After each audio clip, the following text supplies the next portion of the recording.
With the increasing scarcity of water and inadequate power supply in Kenya, Mary Njue set out to change this narrative in 2009. And over 10 years later, her company, Epicenter Africa, is helping alleviate the challenges of water scarcity, quality, and inadequate power supply in 6 African countries.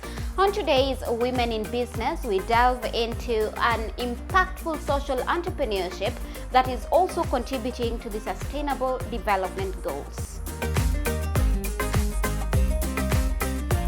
The interesting thing about social enterprise is that you're solving a social problem. And they say you don't go into business to make money, but to solve a problem. Therefore, you don't need to sell. The financial gains come by themselves. And it gives you not just financial gains, but also fulfillment, which you plow back into your business. Define for us the correlationship between water and solar engineering, and where does sustainability come in when addressing both quests? Water and solar energy, the two are very correlated. You can have water without energy, and the vice versa is also the case. Now, when you talk about solar, for provision of water, you need energy either for pumping, for distribution, for purification. Now, if you talk about sustainability, solar is renewable. Therefore, for provision of water, if you use solar energy, then you find the sustainability coming much easier because you're providing water with renewable energy. Technology in the modern world is an important facet in every industry. So when it comes to solar and water engineering, which are the current groundbreaking technologies in the field?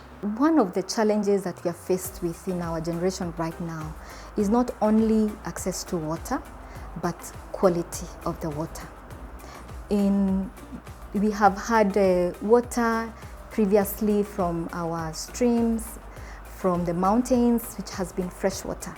However, right now we find a lot of our waters are actually groundwater, and a lot of groundwater is saline. Now, with saline water requires purification, and therefore a lot of energy for that to happen. Now, technologies now are there to provide us a purification of water without necessarily having to go electric power. We have solar technologies that are able to purify, desalinate water, and you can provide clean drinking water, desalination of water using solar power without use of battery banks, purely solar running systems. Those are technologies that we are getting ourselves into right now. From your budding steps to an established engineer and an entrepreneur, in terms of itinerary in the business, how would you advise an aspiring woman in this field to go about setting up and running a business in the solar and water engineering field? Engineering is applied science. And in applied science, the first thing would be to develop an engineering skill that then you can apply. Secondly is, how do you monetize that skill? For you to monetize a skill, then you have to create a business structure. In our case, we are looking at engineering, water engineering, in terms of pumping, in terms of purification, solar power, in terms of lighting or productive use of power, and solving a problem.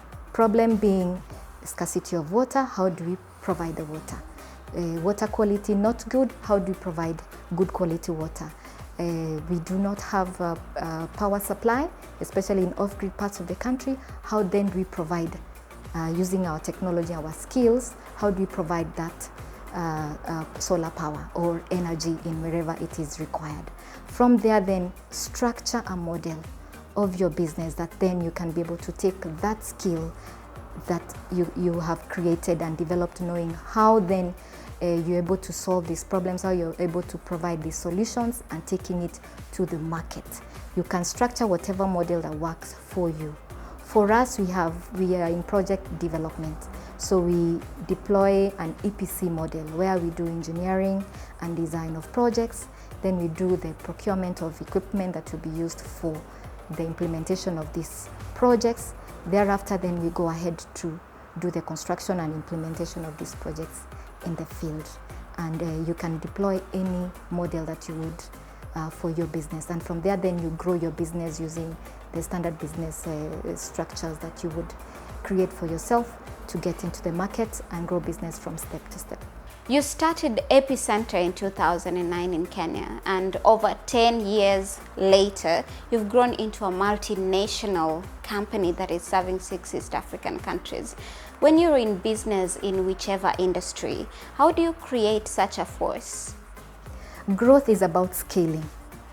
And when you talk about growth, you can grow either by increasing your market share in the market that you're in.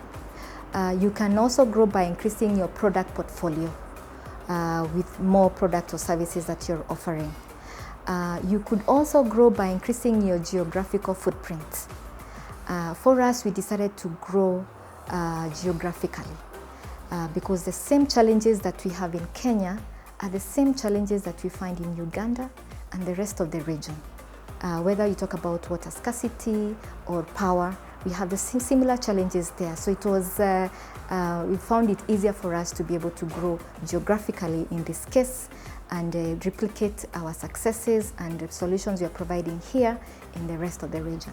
Your clientele lineup consists mostly of organizations and governments. As an entrepreneur, how do you secure such contracts with such sophisticated networks? Become an authority in the industry. That way, these organizations will come to you to provide solutions for them. And to do that, then first you have to understand the needs of these organizations and the people they serve.